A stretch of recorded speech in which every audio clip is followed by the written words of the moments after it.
این محسوس باید که مسلمان محنت کند، زحمت بکشد، همیشه تلاش کند، مطالعه داشته باشد، کتاب بخونید، زیاد فرزندان رو کتاب علم بیاموزانید، کتاب خون کنید، فرزندان رو دویم مطالعه کنند.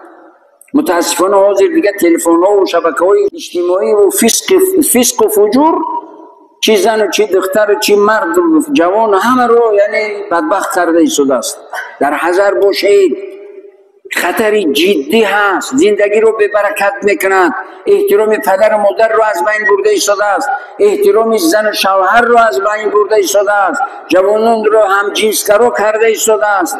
در حذر باشید، فرزندان رو احتیاط کنید. دویم نصیحت و پند اندرز بگوید، همیشه با اهل خانواده و فرزندان در گرد دسترخوان بشینید، با اهل خانواده گرد دسترخوان بشینید، صبح شام حدی اقل. فرزندان رو نصیحت کنید، بچه‌ام و دختر جان شرمنده هم نکن، خجالت هم مکن، احتیاط باش. شب که شد ساعت 10 یا 9 تلفن‌های فرزندان رو بگیرید، صحبت بدید. جوان است، تجربه ندارد، شیطان وسوسش میکند، تا روز خواب نمیرود، کی میدونه با کی مشغول میشود.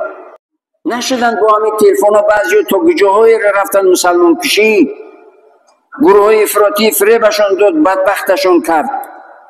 نشدن بعضی جوان ها هم جنسگرا با همین شبکه های اجتماعی، در نتیجه همین تلفن. وقتی که فرزند رو شما نمیگوید، شیطان میگوید. شما راهنمایی نمیکنید، سبب هدایت فرزندان نمیشوید، شیطان سبب بدبختی و رسوایی فرزندان شما و برادران شما و پیوندان و نزدیکان و دوستان شما میشود. ما در یک عصر خطرناک زندگی داره میشود، یعنی جنبه هایی که طرف های خوبش هست، طرف های بدش هم هست.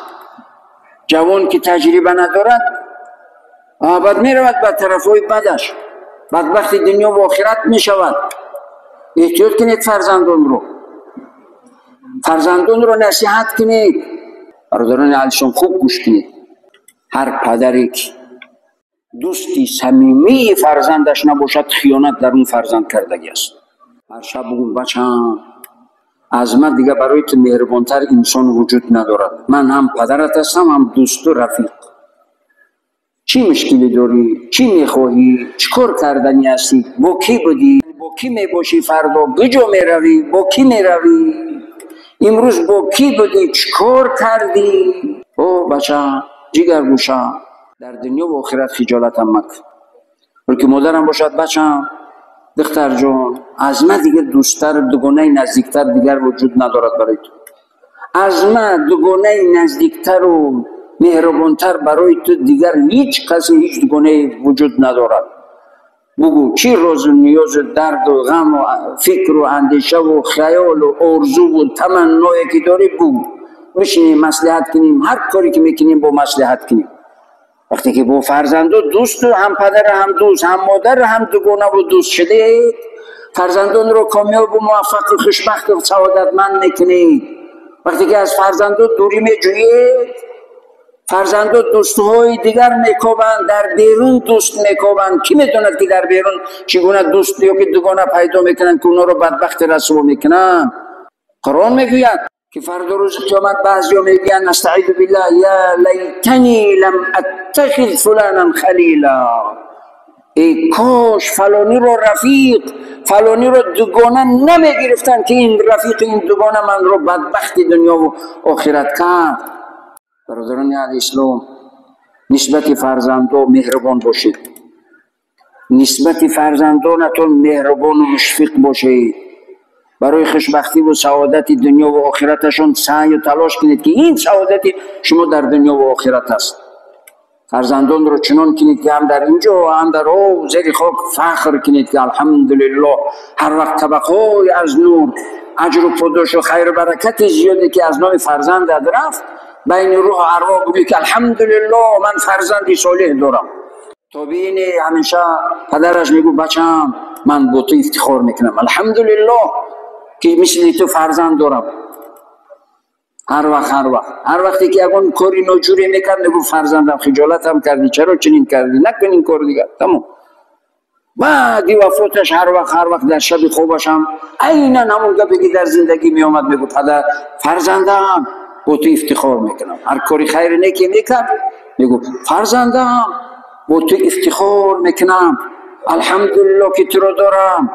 من بودو کاری نشایمی میکرد میگفت فرزندم خجالتم کردی، بین روح و ارواح دیگران خجالتم کردی، این کار را انجام مده. یعنی در مقابلی، در مخالفی، برای برطرف و دور کردنی هر تعصب و خرافات باید علم باشد، دانش باشد، عقل، فطرت سالم باشد. و این همه با پند و اندرز و نصیحت و راهنمایی می شود که در دنیا و آخرت افتخار کنید.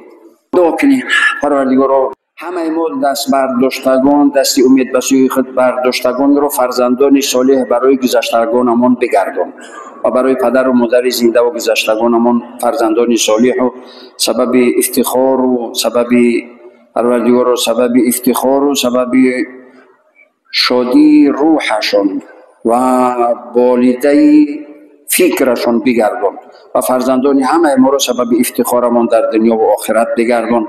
همه ما را از انسانهای مفید، از مسلمانهای مفید و منفعتناک برای خود و اهل و خانواده و فرزندان خود، پیوندان و نزدیکان و دوستان خود و برای وطن و کشور و دین و مذهب خود، همه ما را مفید و منفعتناک بگردان. کشور ما را همیشه آرام و آباد، همیشه پیشرفته و ترقی کرده و همه اون دعا طلبانی که امید دعا کردن پروردگار همگان را به مقصدهای اصلی و نیتهای نیکشون برسون. تمام بیماران اهل اسلام را شفای کامل و عاجل عطا فرما. پروردگار مشکلی داران را مشکلی هایشان را برطرف، در عمر و زندگی و کسب کار و رزق و روزیشان برکت دائمیت نصیب روزی بگردان برحمتک یا ارحم الراحمین.